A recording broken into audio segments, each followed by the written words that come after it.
Hello students, कैसे हैं आप सभी लोग। एक बार मैं फिर से मेडिको बायोलॉजी इंस्टीट्यूट की तरफ से राम सर ले आया हूं आपके लिए फिर से एक बेहतरीन वीडियो। जैसा मैं आपको अपनी पहली वीडियो में बता चुका हूं कि मैथमेटिक्स जिनको समझ में नहीं आती है, जिनको मैथ समझ में ही नहीं आती है, ये उन बच्चों के लिए वीडियो है। क्योंकि मैंने कहा था कि मैं बिल्कुल बेसिक लेवल से स्टार्ट करूंगा और आज 9th क्लास के हमारे जितने भी बच्चे हैं ये उनका टॉपिक है और 10th वालों को भी इसको देखने की जरूरत है। जो बच्चे हमारे 10th क्लास के उनके लिए भी ये एक तरीके से बेसिक है, बेस देता है ये। तो आप दोनों क्लास के बच्चे इसको बिल्कुल ध्यान से सुनिए।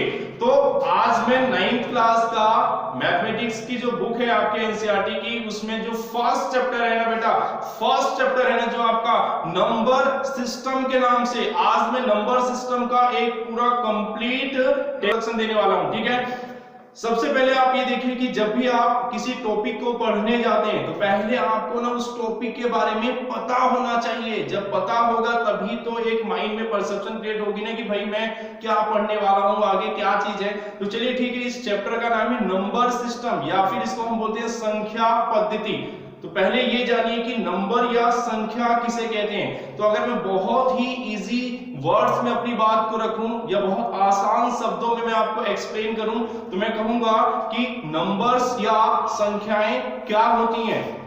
देखिए, जब भी आपको किसी भी ऑब्जेक्ट या किसी भी वस्तु की क्वांटिटी या उसकी मात्रा को गिनकर यानी काउंट करके या उसको मेजर या माप लेकर लिखने की जरूरत पड़ती है ना, तो लिखने के लिए जिन शब्दों, जिन वर्ड्स या जिन सिंबल या जिन चिन्हों का आप यूज करते हो ना, यानी कैलकुलेशन पर्पस से आप जिन चिन्हों या जिन साइन का, जिन सिंबल्स का आप यूज करते हो, उन्हीं सिंबल्स को हम क्या बोलते हैं मैथ्स में, उन्हीं सिंबल्स को मैथ्स में बोलते हैं नंबर्स या उसी को बोलते हैं क्या, संख्याएं।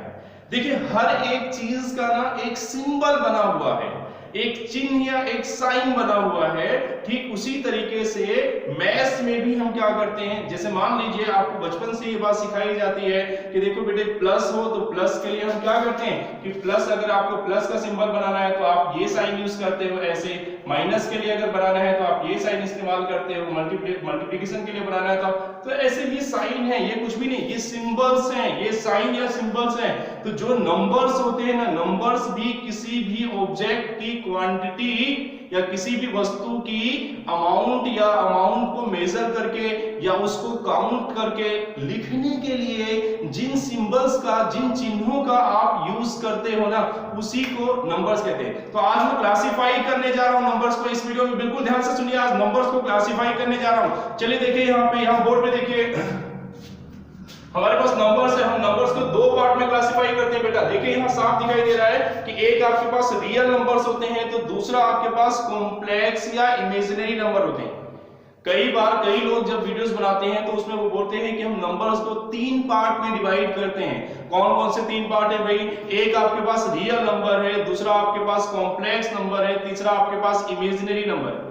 बट मैं यहाँ तीन पार्ट में नहीं कर रहा हूं, मैं केवल इसको दो पार्ट में बोल रहा हूं कि आप क्या कर सकते हैं, जितने भी नंबर्स होते हैं आप उन नंबर्स को दो पार्ट में डिवाइड करेंगे। केवल एक रियल नंबर्स होते हैं, दूसरा आपके पास कॉम्प्लेक्स नंबर या इमेजिनरी नंबर होते हैं।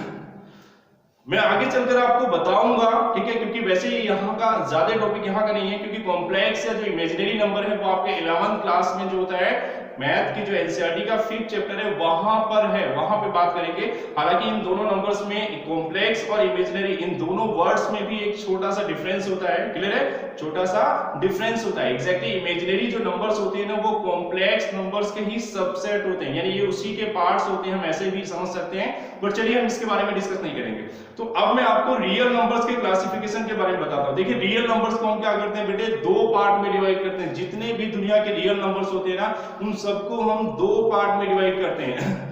देखिए, दो पार्ट में कौन कौन से हैं? एक आपके पास रेशनल नंबर्स हैं और दूसरा आपके पास इरेशनल नंबर्स हैं। क्लियर है? एक रेशनल नंबर्स है और दूसरा आपके पास इरेशनल नंबर है। यानी रेशनल नंबर्स को आप बोलते हो हिंदी में परिमेय संख्याएं और इरेशनल नंबर्स को आप बोलते हैं अपरिमेय संख्याएं। क्लियर है? रेशनल नंबर्स को अब आगे चलने के बाद हम क्या करते हैं, तीन पार्ट में डिवाइड करते हैं। रेशनल नंबर्स के तीन पार्ट होते हैं, तीन पार्ट मिलकर इसको फॉर्म करते हैं। एक आपके पास नेचुरल नंबर्स होते हैं, नेचुरल नंबर्स या प्राकृतिक संख्या। दूसरा आपके पास देखिए होल नंबर्स होते हैं, होल नंबर्स या जिसको पूर्ण संख्या कहते हैं, होल नंबर्स या जिसको पूर्ण संख्या कहते हैं। और तीसरा आपके पास है बेटे इंटीजर्स, इंटीजर्स या जिसको हम पूर्णांक कहते हैं। क्लियर है? तो जो इंटीजर्स या पूर्णांक होते हैं वो तीन पार्ट होते हैं। अब इंटीजर्स के भी तीन पार्ट होते हैं, एक आपके पास पॉजिटिव इंटीजर्स होता है, दूसरा आपके पास जीरो इंटीजर्स होता है, तीसरा आपके पास नेगेटिव इंटीजर होता है। एक पॉजिटिव इंटीजर है, एक आपके पास जीरो इंटीजर है, एक आपके पास नेगेटिव इंटीजर है। मतलब तीन कैटेगरी में हमने इंटीजर्स को भी डिवाइड किया। क्लियर है? अच्छा, अब इसके बाद हम ना कुछ और नंबर्स के बारे में पढ़ेंगे, कुछ और भी नंबर्स हैं। जैसे देखिए यहाँ पे हम इवन नंबर्स के बारे में पढ़ेंगे, यानी जिसको हम हिंदी में सम संख्या कहते हैं। उसके बाद ओड नंबर्स के बारे में पढ़ेंगे, जिसको हम हिंदी में विषम संख्या कहते हैं। इसके बाद प्राइम नंबर्स के बारे में भी पढ़ेंगे हम इस चैप्टर में, जिसको हम बोलते हैं अभाज्य संख्या।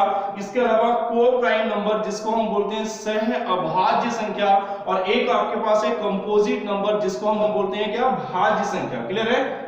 तो इस तरीके से इन नंबर्स के बारे में पढ़ेंगे। और बाकी देखिए यहाँ पे बोर्ड पे लिखा हुआ है, अगर मैं हिंदी मीडियम वाले जितने हमारे बच्चे हैं उनके लिए मैंने लिखा हुआ है अलग से कि भाई संख्याएं दो प्रकार की होती हैं, एक वास्तविक संख्या होती है, एक काल्पनिक संख्या होती है। वास्तविक संख्या में दो पार्ट किए मैंने, एक परिमेय संख्या और एक अपरिमेय संख्या। परिमेय संख्या के अंदर में तीन पार्ट रखे हुए हैं, एक प्राकृत संख्या, एक पूर्ण संख्या और एक पूर्णांक संख्या। क्लियर है? पूर्णांक संख्या के हम तीन पार्ट करते हैं, एक आपके पास धन पूर्णांक होता है, एक शून्य पूर्णांक होता है और एक ऋण पूर्णांक होता है। इसके अलावा कुछ और क्या पढ़ेंगे भाई, हम पढ़ेंगे सम संख्या के बारे में, विषम संख्याएं के बारे में, अभाज्य संख्याओं के बारे में, सह अभाज्य संख्याओं के बारे में, और इसके अलावा जो होता है आपके पास, ठीक है, भाज्य संख्या।